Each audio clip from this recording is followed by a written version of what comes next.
Hello everyone, this is Sakshi Agarwal from Malerkotla. I welcome you all on Mehnati Bachche. I hope you all are doing well. ਤੁਸੀਂ ਆਪਣੀ family ਦਾ ਧਿਆਨ ਬਹੁਤ ਵਧੀਆ ਢੰਗ ਨਾਲ ਰੱਖ ਰਹੇ ਹੋਗੇ ਤੇ ਜਿਹੜੇ ਵੀ ਐਗਜ਼ਾਮ ਦੀ ਤੁਸੀਂ ਤਿਆਰੀ ਕਰ ਰਹੇ ਹੋ ਤੁਹਾਡੀ ਤਿਆਰੀ ਬਹੁਤ ਹੀ ਵਧੀਆ ਚੱਲ ਰਹੀ ਹੋਊਗੀ। ਅਗਰ ਤੁਸੀਂ ਪੀਪੀਐਸਸੀ ਦਾ ਕੋਈ ਵੀ ਐਗਜ਼ਾਮ ਦੇਣਾ ਹੈ for example principal headmaster BPO functional manager ਜਾਂ ਫਿਰ ਪੰਜਾਬ ਪੀਸੀਐਸ ਤਾਂ ਉਹਦੇ ਲਈ ਅਰਥਮੈਟਿਕ ਰੀਜ਼ਨਿੰਗ ਦੇ ਕੁਐਸਚਨਸ ਕਾਫੀ ਇੰਪੋਰਟੈਂਟ ਹੈ। ਅਗਰ ਤੁਸੀਂ ਪ੍ਰੀਵੀਅਸ ਈਅਰ ਕੁਐਸਚਨਸ ਵੀ ਦੇਖੋਗੇ ਤਾਂ ਅਰਥਮੈਟਿਕ ਰੀਜ਼ਨਿੰਗ 'ਚ ਤੁਹਾਨੂੰ ਕੁਐਸਚਨਸ ਪੱਕਾ ਦੇਖਣ ਨੂੰ ਮਿਲਣਗੇ। ओके सो चैनल उपर होर भी काफ़ी सारी चीज़ां तुहानूं मिल जाणगियां एग्जाम्स नाल रिलेटिड। सब तो पहला आपां गल करदे टैस्ट सीरीज़ की। So test series principal headmaster BPO exam के लिए भी लॉन्च की हुई है, नाल ही फंक्शनल मैनेजर एग्जाम की टैस्ट सीरीज़ के नोट्स दोनों लॉन्च किए हुए हैं। इस तो इलावा ਤੁਹਾਨੂੰ ਚੈਨਲ ਦੇ ਉੱਪਰ ਰੀਜ਼ਨਿੰਗ ਦੇ ਉੱਪਰ ਵੀ ਵੀਡੀਓਜ਼ ਮਿਲ ਜਾਣਗੀਆਂ। Then polity, science and tech, Punjab static GK, economics, United Nations, environment, ਉਸ ਤੋਂ ਇਲਾਵਾ ਇੰਗਲਿਸ਼। ਸੋ ਤੁਸੀਂ ਉਹ ਵੀਡੀਓ ਸਾਰੀਆਂ ਦੇਖ ਸਕਦੇ ਹੋ। ਸੋ ਜਿਹੜੇ ਵੀ ਸਟੂਡੈਂਟਸ ਨੇ ਚੈਨਲ ਨੂੰ ਸਬਸਕ੍ਰਾਈਬ ਨਹੀਂ ਕੀਤਾ ਸਬਸਕ੍ਰਾਈਬ ਕਰੋ ਤੇ ਅਗਰ ਵੀਡੀਓਜ਼ ਤੁਹਾਨੂੰ ਅੱਛੀਆਂ ਲੱਗਦੀਆਂ ਲਾਈਕ ਜ਼ਰੂਰ ਕਰਿਆ ਕਰੋ ਤੇ ਜ਼ਿਆਦਾ ਤੋਂ ਜ਼ਿਆਦਾ ਸ਼ੇਅਰ ਕਰੋ। ਸੋ ਸਟਾਰਟ ਕਰਦੇ ਹਾਂ ਅੱਜ ਦੀ ਡਿਸਕਸ਼ਨ। ਸਭ ਤੋਂ ਪਹਿਲਾਂ ਆਪਣੇ ਕੋਲ ਕੁਐਸਚਨ ਹੈ, ਅ ਬੱਸ ਸਟਾਰਟਸ ਫਰੋਮ ਸਿਟੀ ਐਕਸ। ਇੱਥੇ ਲਾ ਲੈਂਦੇ ਕੋਈ ਸਿਟੀ ਐਕਸ ਹੈ, ਉੱਥੋਂ ਕੋਈ ਬੱਸ ਸਟਾਰਟ ਹੋਈ। The number of women in the bus is half the number of men. ਅਗਰ ਆਪਾਂ ਲੈ ਲੈਂਦੇ ਹਾਂ ਕਿ ਲੈਟ ਜਿਹੜੇ ਮੈਨ ਹੈ ਉਹ ਕਿੰਨੇ ਹੈ, ਐਮ। ਠੀਕ ਹੈ, ਸੋ ਮੈਨ ਨੂੰ ਐਮ ਲੈ ਰਹੀ ਹੈ। ਇਹਦਾ ਮਤਲਬ ਐਕਸ ਸਿਟੀ ਦੇ ਵਿੱਚ ਮੈਨ ਤਾਂ ਐਮ ਹੋ ਗਏ ਅਤੇ ਜਿਹੜੀ ਵਿਮਨ ਹੈ ਉਹ ਕਿੰਨੀਆਂ ਨੇ, ਹਾਫ ਨੇ ਮੈਨ ਤੋਂ। ਸੋ ਵਿਮਨ ਕਿੰਨੀਆਂ ਹੋਣਗੀਆਂ, M divide by 2। Okay then in city Y 10 men leave the bus and 5 women enter। ਹੁਣ ਦੇਖੋ ਕੀ ਹੋਇਆ, ਜਦੋਂ ਬੱਸ ਸਿਟੀ ਵਾਈ 'ਚ ਪਹੁੰਚੀ ਉਦੋਂ 10 ਮੈਨ ਤਾਂ ਉਤਰ ਗਏ ਬੱਸ 'ਚੋਂ। ਠੀਕ ਹੈ, ਸੋ m -10 but 5 women enter but 5 women ਹੋਰ ਐਡ ਹੋ ਗਈਆਂ। ਪਹਿਲਾਂ ਕਿੰਨੀਆਂ ਸੀ, m/2, ਸੋ ਇਹਦੇ ਵਿੱਚ 5 ਹੋਰ ਐਡ ਹੋ ਗਈਆਂ। Okay now the number of man and women is equal. ਹੁਣ ਜਿਹੜੀ ਇਹ ਚੀਜ਼ ਹੋਈ ਹੈ ਵਾਈ ਸਿਟੀ ਦੇ ਵਿੱਚ ਆ ਕੇ ਉਸ 'ਤੇ ਕੀ ਹੋਇਆ ਕਿ ਜਿਹੜੇ ਨੰਬਰ ਆਫ ਮੈਨ ਅਤੇ ਵਿਮਨ ਹੈ ਉਹ ਆਪਸ 'ਚ ਇਕੁਅਲ ਹੋ ਗਏ। ਸੋ ਆਪਣੇ ਕੋਲ ਸਟੇਟਮੈਂਟ ਕ੍ਰੀਏਟ ਹੋ ਗਈ ਨਾ। ਹੁਣ ਇਹਨੇ ਕੀ ਕੁਐਸਚਨ 'ਚ ਪੁੱਛਿਆ ਹੋਇਆ ਹੈ, in the beginning how many passengers enter the bus, ਕਿ ਬਿਗਨਿੰਗ ਦੇ ਵਿੱਚ ਕਿੰਨੇ ਪੈਸੇਂਜਰਸ ਨੇ ਐਂਟਰ ਕੀਤਾ ਸੀ ਬੱਸ ਦੇ ਵਿੱਚ। ਓਕੇ ਸੋ ਸਭ ਤੋਂ ਪਹਿਲਾਂ ਆਪਾਂ ਐਮ ਦੀ ਵੈਲਿਊ ਕੱਢਦੇ ਹਾਂ। ਹੁਣ ਕਿਵੇਂ ਕੱਢਾਂਗੇ, ਅਗਰ ਤੁਸੀਂ ਇਹ ਵਾਲੀ ਇਕੁਏਸ਼ਨ ਨੂੰ ਸੋਲਵ ਕਰੋਗੇ 2 ਨੂੰ ਇੱਧਰ ਲੈ ਕੇ ਜਾਓ, 2m - 20 is equal to m + 10। Okay so ਇਹਨੂੰ ਤੁਸੀਂ ਜਦੋਂ ਇੱਧਰ ਲੈ ਜਾਓਗੇ ਐਮ ਨੂੰ ਇਹ ਵਾਲੀ ਸਾਈਡ ਸ਼ਿਫਟ ਕਰ ਦੋਗੇ, ਠੀਕ ਹੈ, ਤਾਂ ਕਿੰਨਾ ਆਨਸਰ ਆ ਜਾਊਗਾ, m is equal to 30। Okay so ਅਗਰ ਆਪਾਂ ਸਿਟੀ ਐਕਸ ਦੀ ਗੱਲ ਕਰੀਏ ਤਾਂ ਨੰਬਰ ਆਫ ਮੈਨ ਕਿੰਨੇ ਹੈ ਉਸ ਟਾਈਮ 'ਤੇ 30 ਅਤੇ ਵਿਮਨ ਕਿੰਨੀ ਹੈ, ਹਾਫ ਆਫ ਮੈਨ, ਸੋ ਕਿੰਨੀਆਂ ਆਉਣਗੀਆਂ 15। ਸੋ ਟੋਟਲ ਕਿੰਨੇ ਪੈਸੇਂਜਰਸ ਜਿਹੜੇ ਸੀਗੇ ਐਕਸ ਸਿਟੀ 'ਤੇ 30 + 15 gives up 45। Okay so answer ਕਿੰਨਾ ਆਊਗਾ, ਸੀ। A motorist knows 4 different routes from Bristol to Birmingham। So Bristol ਨੂੰ BR ਲਿਖ ਰਹੇ ਹਾਂ ਆਪਾਂ, ਓਕੇ Birmingham ਨੂੰ ਆਪਾਂ ਲਿਖ ਰਹੇ ਹਾਂ BI। ਕਹਿੰਦਾ ਜਿਹੜਾ ਮੋਟਰਿਸਟ ਹੈ ਉਹਨੂੰ 4 ਡਿਫਰੈਂਟ ਰੂਟਸ ਪਤਾ ਹੈ ਇਹਨਾਂ ਦੋਨੋਂ, ਅਗਰ ਆਪਾਂ ਸਿਟੀਜ਼ ਅਜ਼ਿਊਮ ਕਰੀਏ ਦੋਨੋਂ ਸਿਟੀਜ਼ ਦੇ ਵਿੱਚ। ਠੀਕ ਹੈ, ਸੋ ਇੱਥੇ ਆਪਾਂ ਲਿਖ ਲੈਂਦੇ ਹਾਂ 4 ਕਿ ਉਹਨੂੰ 4 ਰੂਟਸ ਪਤਾ ਹੈ ਇਹਨਾਂ ਦੋਨਾਂ ਦੇ ਵਿੱਚ। ਸੈਕਿੰਡ ਕੀ ਹੈ, from Birmingham to Sheffield he knows 3 different routes. ਅਗਰ ਉਹ ਬਿਰਮਿੰਗਮ ਤੋਂ ਸ਼ੀਫੀਲਡ ਦੇ ਵਿੱਚ ਜਾ ਰਿਹਾ ਹੈ ਜਿਹਨੂੰ ਆਪਾਂ ਐਸ ਨਾਲ ਡਿਨੋਟ ਕਰ ਰਹੇ ਹਾਂ ਤਾਂ ਇਹਦੇ ਵਿੱਚ ਉਹਨੂੰ ਕਿੰਨੇ ਰੂਟਸ ਪਤਾ ਹੈ, 3। Okay then from Sheffield to Carlisle he knows 2 different route. From Sheffield to Carlisle ਇਹਦੇ ਵਿੱਚ ਉਹਨੂੰ ਕਿੰਨੇ ਪਤਾ ਹੈ, 2। Okay so how many routes does he know from Bristol to Carlisle. So total routes ਉਹਨੂੰ ਕਿੰਨੇ ਪਤਾ ਹੈ ਬ੍ਰਿਸਟੋਲ ਤੋਂ ਲੈ ਕੇ ਕਾਰਲਿਸ ਤੱਕ। ਦੇਖੋ ਇਹਦੇ ਵਿੱਚ ਪਹਿਲਾਂ 4 ਆਏ, then 3 then 2। ਹੁਣ ਆਪਾਂ ਇਹ ਸਾਰਿਆਂ ਨੂੰ ਮਲਟੀਪਲਾਈ ਕਰਾਂਗੇ, 4 3 = 12, 12 × 2 24। ਸੋ ਆਨਸਰ ਕੀ ਆਏਗਾ, 24। Answer is B. Next question ਹੈ, a group of 1200 persons consisting of captains and soldiers is travelling in a train. ਕੋਈ ਟ੍ਰੇਨ ਦੇ ਵਿੱਚ 1200 ਬੰਦਿਆਂ ਦਾ ਗਰੁੱਪ ਜਾ ਰਿਹਾ ਹੈ ਅਤੇ ਉਹ 1200 ਦੇ ਵਿੱਚ ਆਪਣੇ ਕੋਲ ਕੁਛ ਕੈਪਟਨਸ ਹੈ ਅਤੇ ਕੁਛ ਸੋਲਜਰਸ ਹੈ। Okay for every 15 soldier there is a captain. ਕਹਿੰਦਾ ਹਰੇਕ 15 ਸੋਲਜਰਸ ਦੇ ਉੱਪਰ ਇੱਕ ਕੈਪਟਨ ਹੈ। ਤਾਂ ਉਹਨੇ ਪੁੱਛਿਆ ਹੋਇਆ ਹੈ ਕਿ ਨੰਬਰ ਆਫ ਕੈਪਟਨਸ ਕਿੰਨੇ ਆ ਗਰੁੱਪ ਦੇ ਵਿੱਚ। ਓਕੇ ਹੁਣ ਤੁਸੀਂ ਇਹਨੂੰ ਕਿਵੇਂ ਕਰੋਗੇ, ਇਹਨੂੰ ਰੇਸ਼ੋ ਵਾਲੇ ਮੈਥਡ ਨਾਲ ਵੀ ਸੋਲਵ ਕਰ ਸਕਦੇ ਆ ਜਾਂ ਫਿਰ ਉਹ ਤੋਂ ਵੀ ਇੱਕ ਈਜ਼ੀ ਮੈਥਡ ਕੀ ਹੈ, ਹੁਣ देखो अगर तुसी इहनूं टोटल देखो तो किन्ने है, मतलब 16 लोग हो गए। अगर आप 15 सोल्जर्स नूं काउंट कर रहे हैं तो एक कैप्टन नूं कर रहे हैं तो टोटल परसन किन्ने हो गए 16। सो टोटल परसन अगर 16 ने तो उन्हां विच एक कैप्टन है, ठीक है। तो अगर टोटल 1200 बंदे होणगे तो उन्हां विच किन्ने कैप्टन होणगे आपां कढ सकदे हां यूनिटरी मैथड दे नाल, ठीक है। कि अगर 16 परसन है तो एक कैप्टन है, अगर 1200 परसन है तो किन्ने कैप्टन होणगे 1200 नूं डिवाइड कर देंगे ना 16 दे नाल तो अपने को आंसर कितना आऊगा 75। ओके सो यदा आंसर आऊगा बी दैट इज़ 75।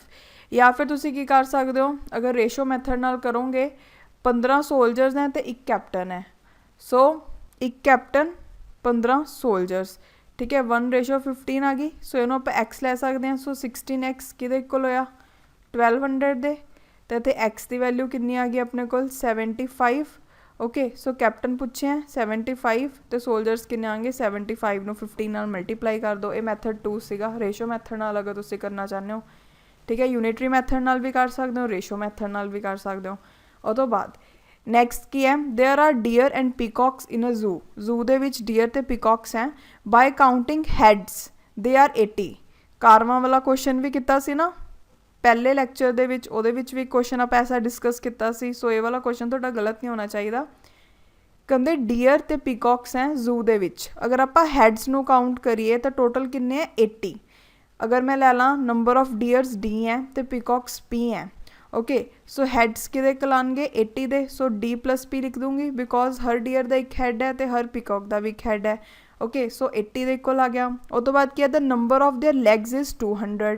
ਹੁਣ ਡੀਅਰ ਦੀ ਕਿੰਨੀ ਲੈਗਸ ਹੁੰਦੀਆਂ 4। ਸੋ 4D ਪਲਸ ਪੀਕॉक ਦੀ ਕਿੰਨੀ ਹੁੰਦੀਆਂ 2। 2P ਕਿਹਦੇ ਇਕੁਅਲ ਆਇਆ 200 ਦੇ। ਸੋ ਅਗਰ ਤੁਸੀਂ ਇਹਦੇ ਵਿੱਚੋਂ 2 ਕਾਮਨ ਕੱਢ ਲਓ ਤਾਂ ਤੁਹਾਡੇ ਕੋਲ ਇਕੁਏਸ਼ਨ ਕੀ ਹੋ ਜਾਊਗੀ 2D plus P gives up 100 ਤੇ ਫਸਟ ਇਕੁਏਸ਼ਨ ਉਹਦੇ ਨੀਚੇ ਲਿਖ ਲਓ P plus D plus P gives up 80।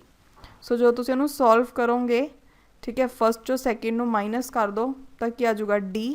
इतने पी तो पी कैंसल हो गया क्योंकि एक पॉजिटिव का एक नैगेटिव का इक्वल्स टू कितना आ जाऊगा 20। सो डियर किन्ने आ गए 20, ठीक है। अगर ये इक्वेशन 1 है, डियर की वैल्यू 20 आ गई तो पीकॉक की वैल्यू किमें कढ़ांगे P is equal to 80 minus 20 कितना आ गया 60। ओके सो आंसर क्या होगा डी। दैन नैक्सट क्वेश्चन, ये क्वेश्चन काफ़ी इंपॉर्टेंट है, इनू ध्यान नाल समझियो।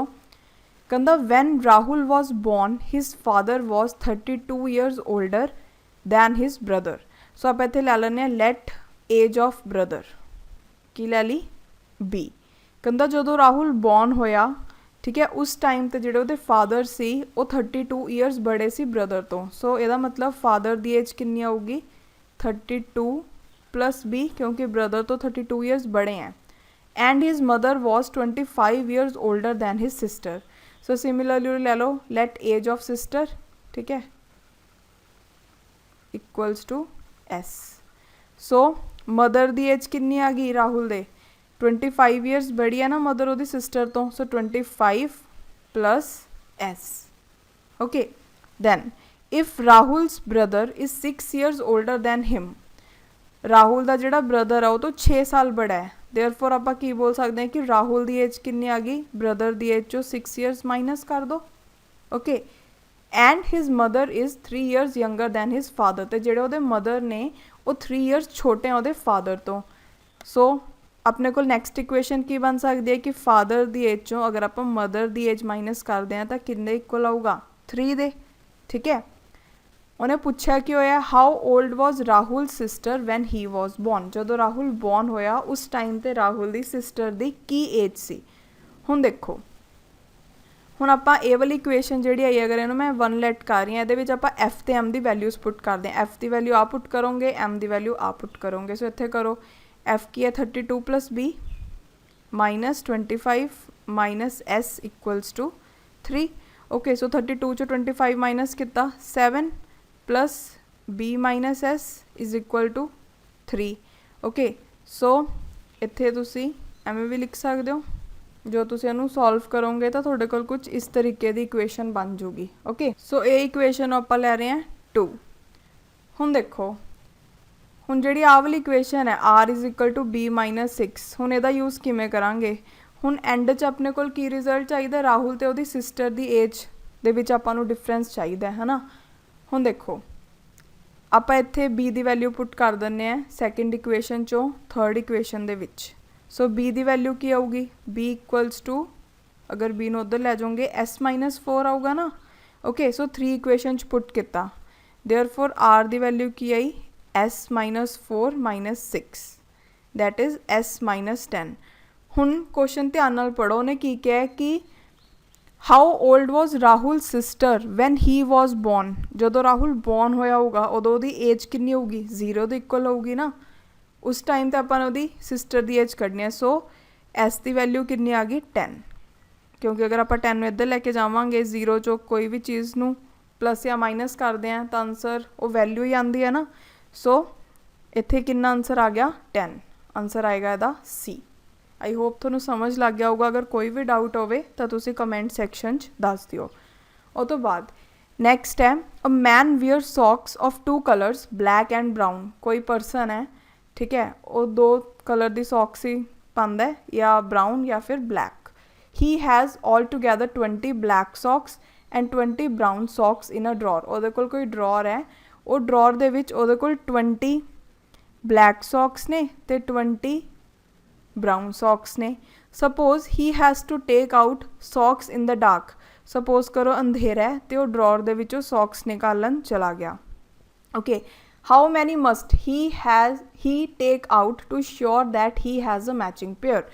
ਹੁਣ ਉਹ ਡਰਾਅਰਸ ਦੇ ਵਿੱਚੋਂ ਕਿੰਨੀਆਂ ਸੌਕਸ ਕੱਢੇ ਤਾਂ ਕਿ ਉਹ ਸ਼ੋਰ ਹੋਵੇ ਕਿ 2 ਸੌਕਸ ਤਾਂ ਆਪਸ 'ਚ ਮੈਚ ਕਰਨਗੀਆਂ ਹੀ, ਮਤਲਬ ਉਹਦੇ ਕੋਲ ਇੱਕ ਪੇਅਰ ਹੋਊਗਾ। ਹੁਣ ਦੇਖੋ ਅਗਰ ਉਹਨੇ ਸਪੋਜ਼ ਕਰੋ ਫਸਟ ਸੌਕਸ ਕੱਢੀ ਤਾਂ ਹੁਣ ਉਹ ਬਲੈਕ ਜਾਂ ਫਿਰ ਬਰਾਊਨ ਦੋਨੋਂ 'ਚੋਂ ਇੱਕ ਕਲਰ ਦੀ ਹੋ ਸਕਦੀ ਹੈ। ਸੈਕਿੰਡ ਕੱਢੀ, ਸੈਕਿੰਡ ਵੀ ਬਲੈਕ ਜਾਂ ਫਿਰ ਬਰਾਊਨ ਦੋਨਾਂ 'ਚੋਂ ਇੱਕ ਕਲਰ ਦੀ ਹੋ ਸਕਦੀ ਹੈ।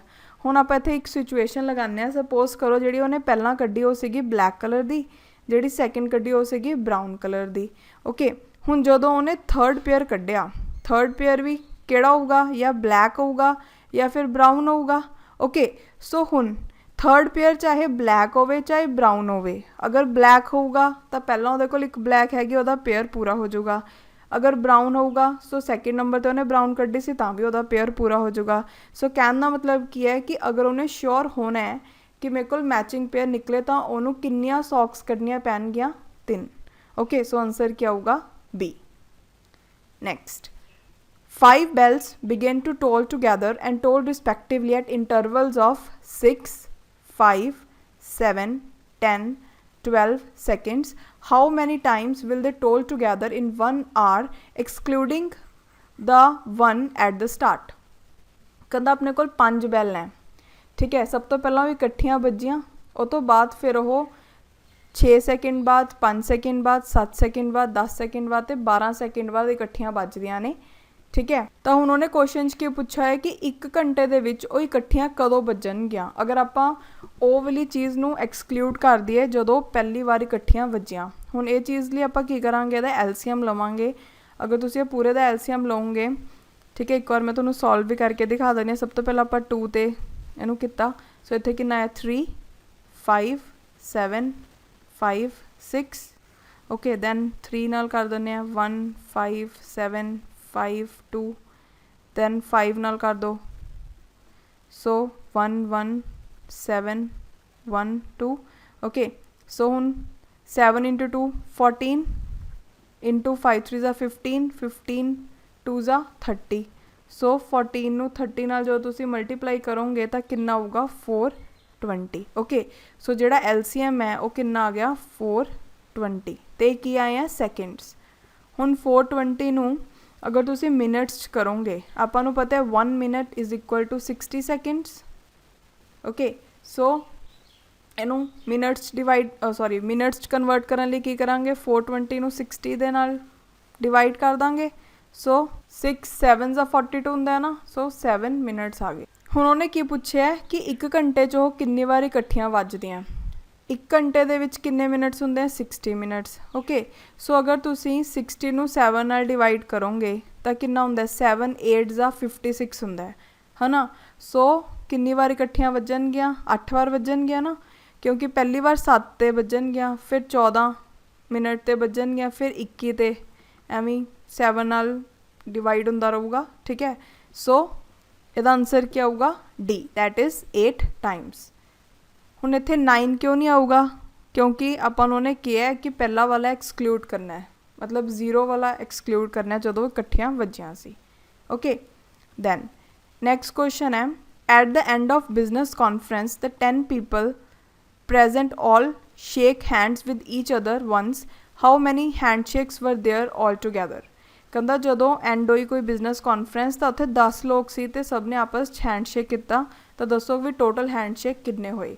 ਹੁਣ ਇਹਦਾ ਇੱਕ ਫਾਰਮੂਲਾ ਹੁੰਦਾ ਹੈ, ਅਗਰ ਆਪਾਂ ਨੇ ਨੰਬਰ ਆਫ ਹੈਂਡਸ਼ੇਕਸ ਕੱਢਣੇ ਹੁੰਦੇ ਆ ਤਾਂ ਆਪਾਂ ਕੀ ਲਿਖਦੇ ਹਾਂ? n-1 divide by 2।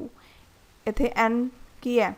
n means number of person, ਕਿੰਨੇ ਨੇ ਜਿਨ੍ਹਾਂ ਨੇ ਹੈਂਡਸ਼ੇਕ ਕਰਨਾ ਹੈ। ਠੀਕ ਹੈ, ਸੋ ਟੋਟਲ ਹੈਂਡਸ਼ੇਕਸ ਦਾ ਫਾਰਮੂਲਾ ਵਾਲਾ ਹੈ, ਯਾਦ ਰੱਖਿਓ। ਹੁਣ ਇਹਦੇ ਵਿੱਚ h ਦੀ ਵੈਲਿਊ ਕਿੰਨੀ ਆਊਗੀ? ਟੋਟਲ ਕਿੰਨੇ ਲੋਕ ਦਿੱਤੇ ਹੋਏ? 10, 10 into 10 minus 1 9 divide by 2, so 2 5s are 10, 9 5s are 45, so answer ਕਿੰਨਾ ਹੋਊਗਾ? ਡੀ।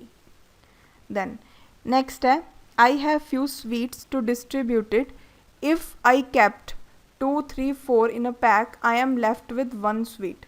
ਕਹਿੰਦਾ ਸਪੋਜ਼ ਕਰੋ ਮੈਨੇ ਕੁਝ ਸਵੀਟਸ ਨੂੰ ਡਿਸਟਰੀਬਿਊਟ ਕਰਨਾ ਹੈ। ਕਹਿੰਦਾ ਅਗਰ ਮੈਂ ਪੈਕਟ 'ਚ 2 3 ਜਾਂ 4 ਸਵੀਟਸ ਪਾਉਂਦਾ ਹੈ ਤਾਂ ਹਮੇਸ਼ਾ ਮੇਰੇ ਕੋਲ 1 ਸਵੀਟ ਬਚ ਜਾਂਦੀ ਹੈ। If I kept 5 sweets I am left with none, but ਅਗਰ ਮੈਂ 5 ਸਵੀਟਸ ਪਾਉਂਦਾ ਇੱਕ ਪੈਕਟ ਦੇ ਵਿੱਚ ਤਾਂ ਮੇਰੇ ਕੋਲ ਕੋਈ ਵੀ ਰਿਮਾਈਂਡਰ ਨਹੀਂ ਬਚਦਾ, ਮੀਨ ਸਾਰੀਆਂ ਸਵੀਟਸ ਕੰਜ਼ਿਊਮ ਹੋ ਜਾਂਦੀਆਂ ਨੇ। ਤਾਂ ਉਹਨੇ ਪੁੱਛਿਆ ਮਿਨੀਮਮ ਨੰਬਰ ਆਫ ਸਵੀਟਸ ਕਿੰਨੀਆਂ ਚਾਹੀਦੀਆਂ ਨੇ, ਜਾਂ minimum number of sweets I have to pack and distribute. So minimum number of sweets ਮੈਨੂੰ ਕਿੰਨੀਆਂ ਪੈਕ ਕਰਨੀਆਂ ਪੈਣਗੀਆਂ ਅਤੇ ਡਿਸਟਰੀਬਿਊਟ ਕਰਨੀਆਂ ਪੈਣਗੀਆਂ। ਹੁਣ ਇਸ 'ਚ ਕਿਵੇਂ ਕਰਾਂਗੇ? ਹੁਣ ਅਗਰ ਇਹਦੇ ਵਿੱਚ ਆਪਾਂ ਆਪਸ਼ਨਸ ਨੂੰ ਦੇਖੀਏ ਤਾਂ ਕੀ ਹੈ, ਆਪਾਂ ਨੂੰ ਕੋਈ ਐਸਾ ਆਪਸ਼ਨ ਚਾਹੀਦਾ ਹੈ, ਅਗਰ ਆਪਾਂ ਉਹਨੂੰ 2 ਦੇ ਨਾਲ 3 ਦੇ ਨਾਲ 4 ਦੇ ਨਾਲ ਡਿਵਾਈਡ ਕਰਾਂਗੇ ਤਾਂ ਉਹਦਾ ਰਿਮਾਈਂਡਰ ਕਿੰਨਾ ਬਚੂਗਾ? 1। ਬਟ ਅਗਰ ਆਪਾਂ ਉਹਨੂੰ 5 ਨਾਲ ਡਿਵਾਈਡ ਕਰਾਂਗੇ ਤਾਂ ਰਿਮਾਈਂਡਰ ਕਿੰਨਾ ਬਚੂਗਾ? 0। ਸੋ ਸਭ ਤੋਂ ਪਹਿਲਾਂ ਅਗਰ ਆਪਾਂ ਏ ਵਾਲਾ ਆਪਸ਼ਨ ਦੇਖੀਏ, 25 ਹੈ, 25 ਨੂੰ 5 ਨਾਲ ਕੀਤਾ ਰਿਮਾਈਂਡਰ 0, ਇਹ ਤਾਂ ਪਤਾ ਹੀ ਹੈ। 25 ਨੂੰ 2 ਨਾਲ ਕਰੋਗੇ 1 ਰਿਮਾਈਂਡਰ ਹੈ, 3 ਨਾਲ ਕਰੋਗੇ 1 ਰਿਮਾਈਂਡਰ ਹੈ, 4 ਨਾਲ ਕਰੋਗੇ 1 ਰਿਮਾਈਂਡਰ ਹੈ। ਸੋ ਆਨਸਰ ਕੀ ਆਊਗਾ? ਏ। ਓਕੇ, ਸੋ ਇੱਥੇ ਤੁਸੀਂ ਬਾਕੀ ਦੇ ਆਪਸ਼ਨਸ ਇੱਕ ਵਾਰ ਚੈੱਕ ਕਰਕੇ ਦੇਖ ਲਿਓ, ਇਹਦੇ ਵਿੱਚ ਅਲੱਗ-ਅਲੱਗ ਆਨਸਰ ਆਊਗਾ ਅਤੇ ਇਹੀ ਵਾਲਾ ਮੈਚ ਹੋ ਰਿਹਾ ਸਿਰਫ। ਓਕੇ, ਉਹ ਤੋਂ ਬਾਅਦ ਨੈਕਸਟ ਹੈ, ਅ ਸ਼ਿਪਰਡ has 17 sheep all but 9 died, how many was he left with? ਕਹਿੰਦਾ ਕੋਈ ਸ਼ਿਪਹਰਡ ਹੈ, ਉਹਦੇ ਕੋਲ 17 ਸ਼ਿਪਸ ਹੈ, all but 9 died। ਹੁਣ ਇਹਦਾ ਮਤਲਬ ਕੀ ਹੋਇਆ? ਦੇਖੋ ਇੱਥੇ ਇਹੀ ਟਰਮ ਜਿਹੜੀ ਹੈਗੀ ਉਹ ਮੇਨ ਹੈ। ਇਹਦਾ ਮਤਲਬ ਹੈ all but 9 died, ਮਤਲਬ ਸਾਰੀਆਂ ਮਰ ਗਈਆਂ 9 ਨੂੰ ਛੱਡ ਕੇ। ਠੀਕ ਹੈ, ਸੋ all but 9 died ਮਤਲਬ ਕੀ ਹੈ? all except 9 died. ਸੋ 9 ਨੂੰ ਛੱਡ ਕੇ ਸਾਰੀਆਂ ਮਰ ਗਈਆਂ। ਸੋ ਉਹਦੇ ਕੋਲ ਕਿੰਨੀਆਂ ਬਚੀਆਂ? ਸਾਰੀਆਂ ਮਰ ਗਈਆਂ, 9 ਬਚੀਆਂ। ਠੀਕ ਹੈ, ਕਿਉਂਕਿ 9 ਨੂੰ ਛੱਡ ਕੇ ਸਾਰੀਆਂ ਮਰ ਗਈਆਂ, ਸੋ ਉਹਦਾ ਆਨਸਰ ਕੀ ਆਊਗਾ? D, that is 9। Okay, so thanks for watching my video. I hope ਅੱਜ ਆਪਾਂ ਜਿੰਨੇ ਵੀ ਕੁਐਸਚਨਸ ਡਿਸਕਸ ਕੀਤੇ ਤੁਹਾਨੂੰ ਸਾਰੇ ਸਮਝ ਆ ਗਏ ਹੋਣਗੇ। ਕਾਫੀ ਇੰਪੋਰਟੈਂਟ ਕੁਐਸਚਨਸ ਹੈ। ਅਗਰ ਤੁਹਾਨੂੰ ਕੋਈ ਵੀ ਡਾਊਟ ਹੈ ਕੁਐਸਚਨਸ ਦੇ ਵਿੱਚ ਤਾਂ ਤੁਸੀਂ ਕਮੈਂਟ ਸੈਕਸ਼ਨ 'ਚ ਕਮੈਂਟ ਕਰਕੇ ਪੁੱਛ ਸਕਦੇ ਹੋ। ਸੋ ਮਿਲਦੇ ਹਾਂ ਨੈਕਸਟ ਵੀਡੀਓ ਦੇ ਵਿੱਚ। Have a nice day.